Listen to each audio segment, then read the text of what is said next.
Hey, good morning. It's Larry, the robotic surgery patient that had his prostate removed now 5 days ago. So, mid-morning, actually, of the fifth day, I just finished my breakfast. There are some perks to this, believe it or not. You get breakfast in bed if you got a good family. My daughter just brought me in my favorite breakfast, and I just finished, and that always makes you feel good. Hadn't had breakfast in bed since, years ago when Raquel Welch was hitting on me way back then, and anyhow, no, that's humor. Listen, I want to talk to you this morning about some of the things that I hope will maybe help you if you watch this in advance of your surgery. We'll call it bag management, catheter bag management, CBM if you want to be precise. You are going to have a catheter on the end of that tube. From your man is a bag. Depending on your hospital and your doctor, I don't know what size you're going to get. Mine's pretty sporty. I don't remember how many cc's it is. When I pick it up and it's pretty close to full, it's pretty heavy. So anyway, you always need to keep that below your bladder. So when you're horizontal in the bed, and I'm probably going to tell you all of this, so I don't even know if I should even go into all these details, but basically some of the things that I've learned with mine, number one, when you get up, when it's time to empty it and it's pretty full and you're walking to the bathroom holding this thing, or if you've got it hooked on your belt or whatever, you do want to keep it below your bladder so it can continue to, I don't know, I guess it's gravity feed. I don't know the physics of exactly how it works, but there's no pump there, so I'm assuming it's all gravity. Be careful with the management of that bag when you're holding it and moving and getting yourself into a new position to empty it. Don't drop it. I say this because I almost did, and it's just freaked me out because I didn't have enough slack in mine when I was standing where if I had dropped it, as much weight and urine as there was in it, I'm sure when it jerked on the other end, I probably would have screamed and hollered like a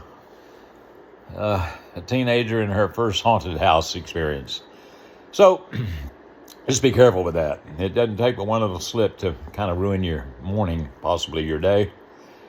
You're going to have a clip on the end of it when you get into the bathroom, which by then you will know with all the instructions they give you how to take it out of its clip, how to release the little opening on it so it'll drain out into the toilet. And then be sure to always wash your hands good. Put it back, make sure, and I tell you this because of what happened yesterday, there is a clip on it that you close when you're done draining it so it doesn't continue to any fluid come out, and then you kind of put it back in its resting spot, the scabbard, whatever you want to call it. So I thought I had done that yesterday after I came back from my emptying the midday empty. Because I usually do it 4 times a day. Yours will depend on, I guess, how much fluid or water you drink. Results may vary depending on the person. But be sure you close that little release valve so it's closed, because I didn't do that in my haste. Got back into bed. I have a little place along the edge of the bed, the bed rail, where there's a clip kind of like that on the top of the bag. You can clip it over something. So we can always hang it on that bed rail that I'm laying in right now. And I don't know, maybe an hour or two had passed, and when my nurse daughter came in to do, I think, whatever she was going to do, bring me a snack or something, I said, hey, would you check the volume of urine there and make sure that it's, still flowing, kind of keep up with that, kind of do that. Since I can't quite roll over the bed far enough to look at it, I asked her to do it, and she went, nah, there's not much in it. And I went, well, that's weird. Usually by this amount of time, it's, say, a quarter full or whatever. She said, oh, I see the problem, Dad. I went, what? I had not closed it back, and guess where it was raining to? Into her carpet in her nice bedroom where I'm convalescing. Well, it made me feel terrible, but she's such a trooper. It wasn't enough that it was a big deal. She did have to do a little shampoo and sanitation, and you hate it when your family has to do something like that because, hey, I couldn't do it. So those little things like that kind of important. And just try to think logically and be a good bag manager of your catheter bag. But now to kind of tell you how I feel, 5 days out, mid-morning of the 5th day, I had my surgery last Wednesday evening. So Thursday, Friday, Saturday, Sunday. Now it's Monday morning, Memorial Day of 25. And I'm going to kind of let you know what happened to me during the night and how I feel this morning. So for some reason, last night after my meds, which was around 9:30, bedtime for an old guy, I could not shut down my brain. I didn't have pain to the point that it was keeping me awake. So I'm laying there assessing, why can't I go to sleep? Lights are out. Temperature is perfect. I'm pretty comfortable with my pillow management. I couldn't get into a sleep. Laid there and my mind just went through all of the things that had happened in the last 4.5 days. And I guess maybe that's what it was, because it certainly wasn't pain or anything or any really major discomfort that was keeping me awake. And I looked at the clock at 3:30, and I went, man, I got to do something about this. So I went into my little routine that I do when I can't get my mind to just stop and shut up. And it worked. And finally I went into a sleep, a pretty deep one, and slept heavily until I think I came around 7:30. So I got about 4 hours. Would have liked to have had more than that, but it was enough. I'm certainly not having or feeling any ill effects from it this morning. And there again, my daughter came in and fluffed my pillows. Well, let me back the truck up a second. At 7:30, she's upstairs in her bedroom, and bless her heart, she's got a full plate, and I knew she needed her sleep. I wanted her to sleep in, which for her, sleeping in is like 8. She got 3 young boys, and she got a lot to do. So I definitely was not going to disturb her, but I knew at 7:30 I need to get out of bed, and this is why. Remember, if you've seen previous videos, I talked about the one glorious first bowel movement. So I was really stoked about that, which was yesterday around 9 o'clock, 10 o'clock in the morning. And that was like a great hurdle, as I indicated in the previous video. So I'm laying here in bed this morning at 7:30 after waking up after about 4 hours sleep, and I'm going, I'm getting the signals. And let me see if I can scoop my legs over, slide my behind off the edge of the bed, and stand up, get the bag, and not fall over, not be goofy, and make my way to the bathroom, which from my bed, I'm in a bedroom that's very close to the bath downstairs. It's about, 20, 25 paces, not very far. So I get off, a little discomfort, but I get up.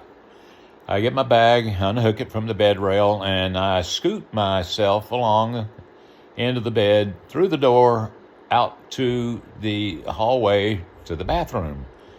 And when I saw that bathroom toilet, you know how it is, like when you hear water running and you gotta go, it really kicks in big time. So the point of this is plan ahead with a little more time when that happens. That's why I'm telling you this, because back to the bag management, you have to also manage, when you get in there to do that number 2 job where you're going to be sitting, you got to remember that tube from your bag or from your man that goes to the bag goes through your underwear leg. Mine's on the left because my catheter tube is attached to my left thigh.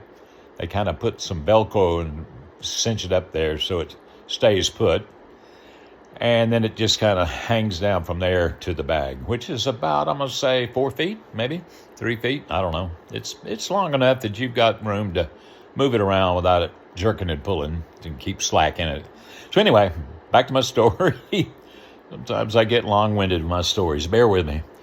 So I made it into the bathroom, closed the door, turned on the light, got the toilet seat in position, and I start trying to get the underwear down. You got to slide it over the tube. Got to sit the bag on the floor, and then you got to go the second round of clothing, which is my loose shorts that I've been trying to wear through this whole thing. Make a long story short, when I got all that down and to the point where I say, okay, I can sit down and get this show on the road, it was happening. But I made it, and it was another glorious As I said, the sky opened and the angels were singing. And it was even better than yesterday as far as the quality and the volume. Listen, I hope I'm not doing too much TMI, but it's me and my sense of humor. I'm not trying to be gross or crazy, or I'm just recounting it to you as it happened in real time, because that was just a couple hours ago. But anyway, it was a good one. So my bottom part of my gut is actually quite alive and well and working on time, like the German train schedule. Everything is on time. That was my time. That's always been early in the morning. So that all worked out real good. Then you got to slowly get up. Of course, I had to then empty my bag. That takes a little while. Then you got to work up your underwear. Then you got to work up your pants and buckle everything up. And then you got to wash up and sanitize your hands good and do all that management. Get your bag. Make sure it's clipped. The drain clip, make sure it's closed. Don't go back to your family's bed or your bed, wherever you're convalescing, and put it down there and then find out an hour later it's not closed and it's draining out on the floor. Yeah, you don't need that to be added. So now, as far as how do I feel pain-wise, discomfort-wise, the best way I can describe my morning of the 5th day post robotic prostate surgery is I feel like my abdominal muscles have been cut through, and it's not as bad as it was yesterday, but it's still there. And when I raise my shirt and look at myself, my tummy, my abdomen, my navel, in the mirror, it's pretty swollen. On one side in particular, it looks like somebody hit me with a baseball bat, and part of the baseball bat ended up in my belly. I mean, there's a protrusion there. You can tell there's been some trauma going on there. Not anything really bad. I'm not trying to freak you out or scare you, but I can't see my six-pack too good anymore. And believe me, I didn't have one before. It's probably why I can't see it. But you may see stuff like that. I don't know. Like I say, different results. Your results may vary. Those are the things that I'm feeling and thinking about this morning and what happened to me during the night and this morning. But it's the 5th day. It's the 5th day of robotic prostate surgery with Larry convalescing in my daughter's house, getting great care, and hoping that this craziness that I'm babbling about will give you a little insight into what you might encounter or see on your 5th day or 4th day or 3rd day. I don't know. We're all going to be different. Probably if you're 15, 20 years younger than me, which I hope you are if you're having to go through this. I mean, I don't mean it, and I shouldn't say I hope you are. That means you had cancer way before I did. But I'm just hoping that maybe you're bouncing back earlier. Now, this thing did happen. I'm going to leave you with this, and I'm going to shut up. My daughter did come in. We had our breakfast and all. And, oh, by the way, I forgot to tell you, when I left the bathroom after the moment this morning, I went, okay, I'm going to see if I can do my upright position on my feet, moving around a little bit this morning, a little longer. Because you need to, I think, try to push yourself a little bit, but listen to your body. If the body says, no, let's don't do that. If it says that a little, go ahead and go beyond it a little, maybe. In my opinion, okay, not a doctor. I'm not saying this is what you should do. I'm saying this is my opinion, to try to push yourself just a little. So I did. So I went all the way into the kitchen. Everybody's asleep. The lights are off. I'm I'm being quiet. Okay, where is the Keurig coffee canisters? Because I was craving a cup of coffee. Now I'm a coffee man in the morning. I opened I don't know my way a lot around my daughter's house because I don't spend time here. So I opened the closet where they got 10 million things in there. You got to remember, they got 3 boys, so there's a lot of stuff stocked. There's enough food in there to last anyone for 6 months if there's a nuclear attack. So I could not find a coffee. I went, well, phooey. Probably spent maybe 5 or 10 minutes in there kind of poking around and looking and trying to be quiet so I could make a cup of coffee. And I went, well, I guess I'll just go back to bed. So by now, my point is I'd been up maybe coming up toward 30 minutes, which had been my longest upright since this all began. Usually my uprights and walking around a little and getting a little vertical movement would be maybe 10, 15 minutes. So here I am now, double that on the 5th morning because I felt like I could. I wasn't having a lot of discomfort, but, you're still not ready to run a marathon. So I started making my way back to bed, and as I got the bedroom door open and was at the foot of the bed getting ready to put myself back in, it was 8:30, and my daughter had awakened, and she had come downstairs, and there she's standing in the doorway doing, Dad, what are you doing? How you doing? And I told her what I just told you, and she said, well, you're in the 5th day now, so I'm thinking that you've been horizontal a lot. And I said, yeah, you're right. She said, do you think maybe it would be a good idea to try to get up and stay up a little longer, even if you're in kind of a reclining position in the family room in front of the TV? In other words, do you think you could get out of bed a little more? And she said, I think it would be good for you. You don't want your body to just decide, hey, I'm just going to be horizontal for the rest of my life. And I talked to her about that and discussed, and I said, yeah, I think you're right. And yes, I'm willing to try. So I said, let's go back to the family room. And she said, okay, we've got a nice couch in there. I can get you in it, and I can adjust how much it reclines upright or whatever. And she said, I think it'd be good for you to stay out of that bed maybe a little longer, if you're okay with that. And I said, yeah, I'm okay with trying. I'm open to that. So we started in there, folks, and we got back into her living room, and by then I was talking to her about the coffee I couldn't find. She said, oh, well, come over here and hang with me at the bar while I fix you a cup. So I was there. So now I remember, like I said, we're coming up on 30 minutes that I've been vertical. And all of a sudden, something started happening with me. I had a little rolling, nauseous sensation in the belly. I had that kind of clammy weakness in the knees for me. I listened to my signals in my body. And she looked at me and she saw it. And she said, what's going on, Dad? And I said, well, and I explained to her. I said, it's not a big deal, but I'm feeling like I want to be horizontal again. After we had just had this conversation, let's kind of push a little beyond the horizontal to at least some semi-vertical. And I went, I'm going to do what my body's telling me right now. And it's telling me, you need to get your behind back in that bed, get horizontal again. I was disappointed that I had not been able to push myself a little forward for a little more movement. There again, you got to listen to your body, and you got to listen to your medical team. If they say, hey, don't do that, don't do it. Now, I got a set of instructions, as you will, from you. When you leave the hospital, whoever the family member is or friend that picks you up, because you're not going to leave with yourself.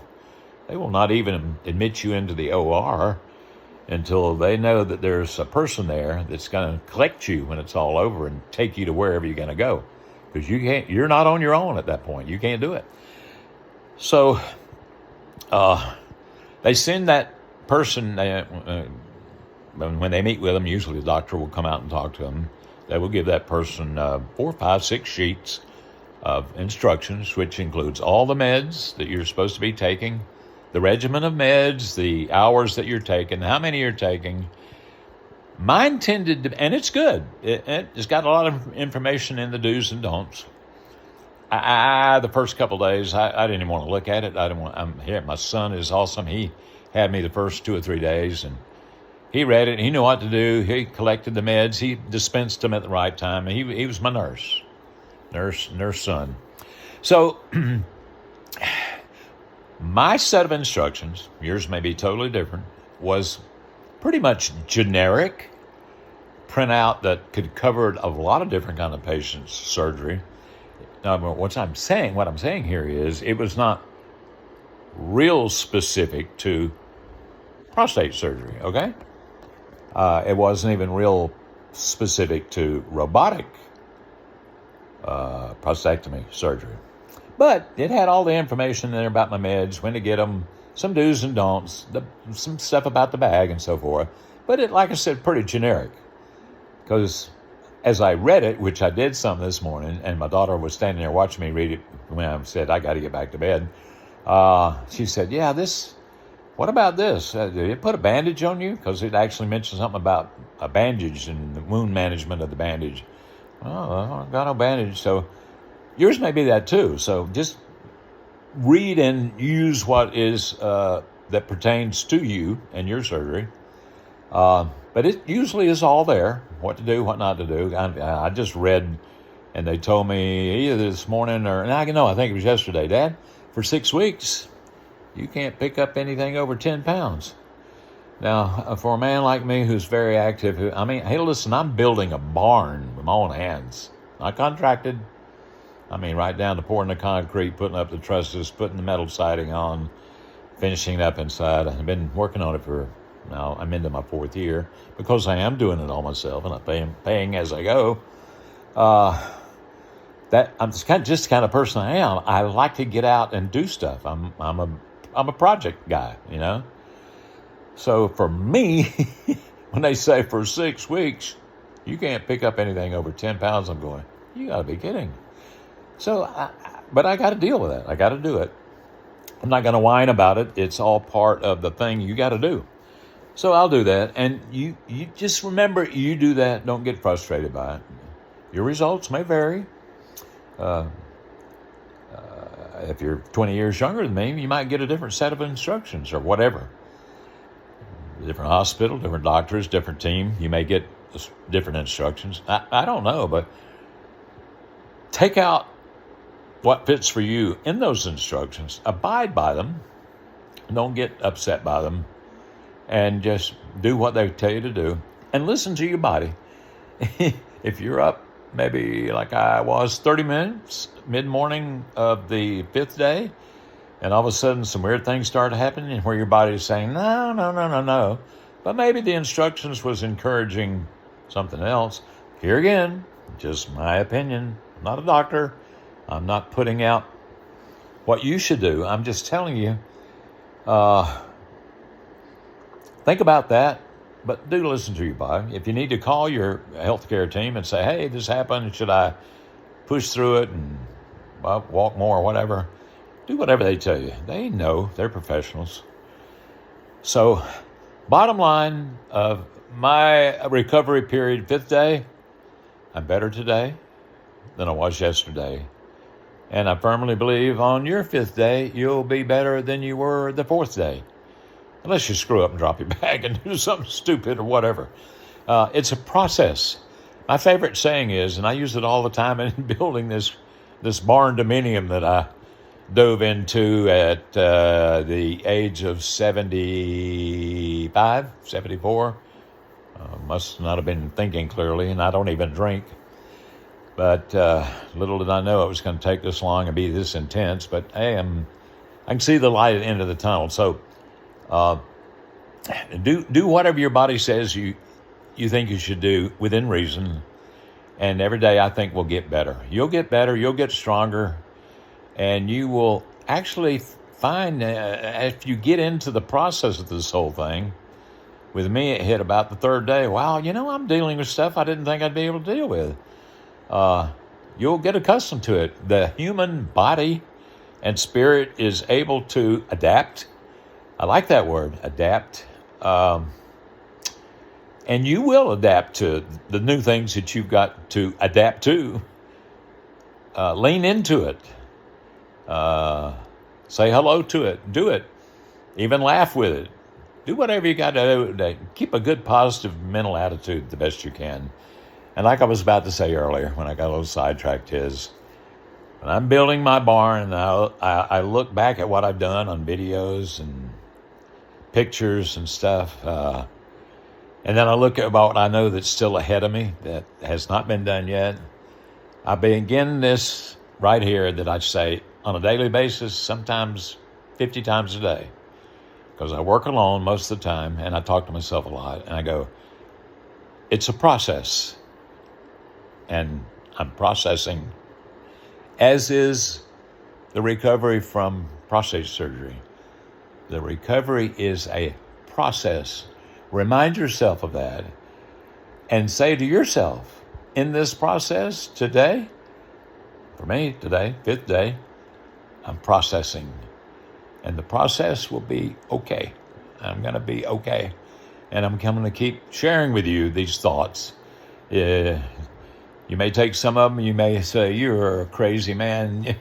You sound like you've been on some heavy meds.